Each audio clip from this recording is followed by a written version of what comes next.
अस्सलाम वालेकुम नाज़रीन, मैं हूँ सलवा हसनैन। आप देख रहे हैं सूर्या न्यूज़। आइए नजर डालते हैं आज की अहम खबरों पर। कराची हर खबर पर नजर रखने वाले सूर्या HD न्यूज़ में खबरों का सिलसिला जारी है।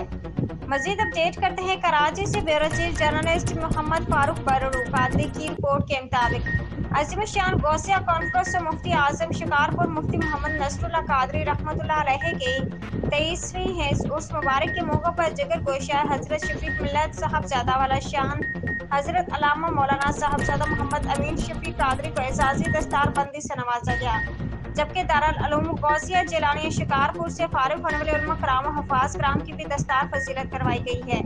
जबकि दारुल उलूम गौसिया जिलानी शिकारपुर के महतमा पीर तरीक़त रहबर शरीयत हजरत अल्लामा मुफ्ती साई मोहम्मद शफीक अहमद कादरी ने गौसिया कॉन्फ्रेंस और दस्तार फजीलत और मुफ्ती आजम शिकारपुर के 23वें उर्स मुबारक में पाकिस्तान भर से आने वाले सैयद सादात उलमा कराम मशाइख अज़ाम और मुअज़्ज़िज़ीन शख्सियात का शुक्रिया अदा किया और मुमलिकत पाकिस्तान में अमन और अमान के लिए ख़ुसूसी दुआ करवाई गई।